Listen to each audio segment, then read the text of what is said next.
Nous allons découvrir maintenant le chapitre 1, c'est la ligne de couleur verte. Pourquoi le management visuel? Notre cerveau fonctionne mieux avec les images. Il reconnaît un message plus rapidement par le visuel que par les mots ou les chiffres. Si nous voulons retenir quelque chose, un dessin sera infiniment plus efficace qu'un ensemble de mots. Voici donc un modèle présentant les 8 phases d'un projet en images. De l'idée qui est invisible dans ma tête, je passe à la phase 2 de la formulation qui me rend capable de l'exprimer au téléphone par exemple. C'est la phase d'extériorisation. Phase 3, nous passons à l'analyse pour tester différentes hypothèses. Phase 4, quand le décideur ou les décideurs, selon la configuration de votre organisation, passent à la décision. Phase 5, la mise en œuvre. Phase 6, l'appropriation du produit ou du service. Phase 7, des rapports qui informent toutes les parties prenantes tout au long du projet. Et pour terminer, la phase 8, celle de l'évaluation finale de ce qui a bien marché ou non. Parlons maintenant de notre mémoire de travail. Toutes les études le montrent, nous avons tous une toute petite mémoire à court terme. Faites donc le test avec quelqu'un de votre entourage. Donnez-lui une série de 2 numéros de téléphone et observez ce qui se passe au bout de 20 secondes. Effectivement, notre mémoire à court terme ne peut retenir qu'environ 7 éléments, plus ou moins 2, durant 20 secondes. 2 numéros de téléphone sont déjà de trop pour notre mémoire. Selon nos styles d'apprentissage préférés, les supports visuels augmentent notre écoute, notre compréhension, notre mémoire et notre créativité. D'où l'intérêt de les utiliser pour manager visuellement vos projets. Par exemple, au bout de 3 jours, la rétention d'informations d'une réunion est 6 fois plus importante lorsque l'information a été présentée visuellement et oralement que lorsqu'elle est présentée seulement à l'oral.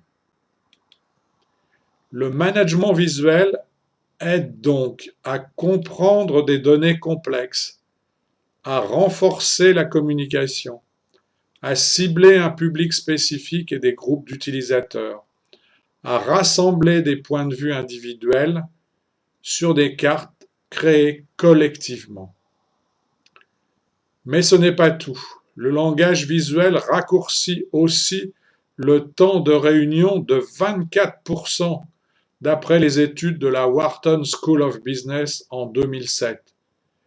Et parallèlement, il augmente la prise de décision de 64% lorsque les décisions sont prises immédiatement après une présentation visuelle.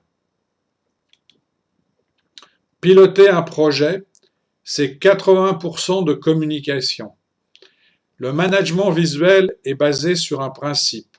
L'information est mieux traitée et conservée lorsqu'elle est présentée en mots, en images et en sons plutôt qu'avec des mots seuls. Nous allons voir comment le management visuel des projets améliore leur réussite. Les acteurs d'un projet demandent à utiliser le visuel pour expliquer leurs idées, faire des connexions, argumenter. Ils veulent aussi faire avancer leur projet, alors que l'attention devient de plus en plus rare. Selon la théorie de Boulding, sans changer les images, rien ne change.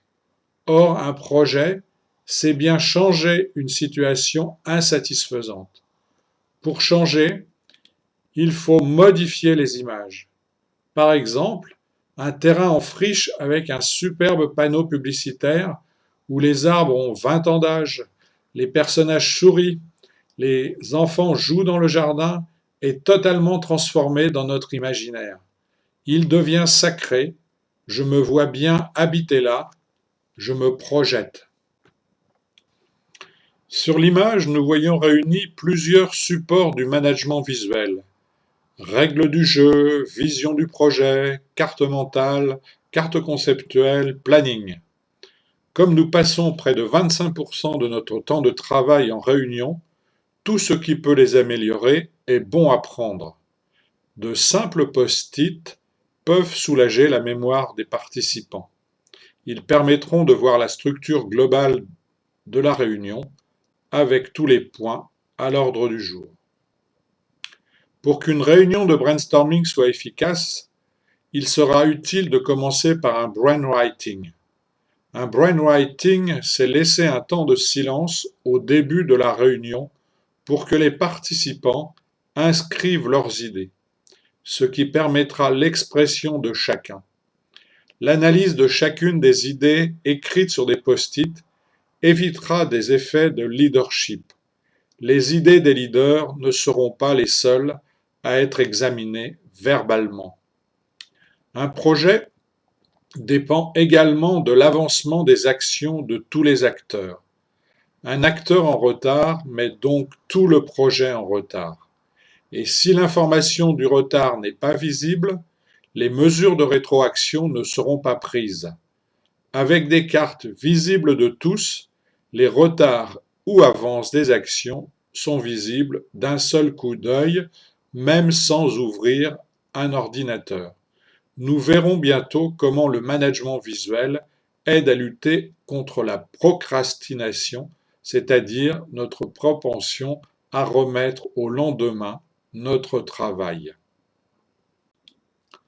Face à la masse de données, il faut que les acteurs du projet aient les bonnes informations au bon moment. Et pour cela, nous allons nous appuyer sur 3 principes. Le cerveau fonctionne mieux avec les images. L'information est mieux traitée lorsqu'elle est présentée en texte, images et son.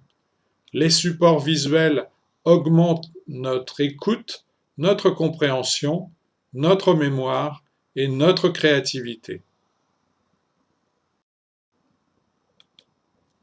Et pour vous, avez-vous déjà ou auriez-vous pu animer une réunion avec des images? Quelle est l'image qui a été ou aurait été la plus impactante et pourquoi? Des outils simples comme les post-it, un processus en 4C et des modèles de projet vont pouvoir nous aider. C'est ce que nous allons découvrir. Pour terminer ce chapitre 1, je vous propose de passer au quiz qui est sous cette vidéo.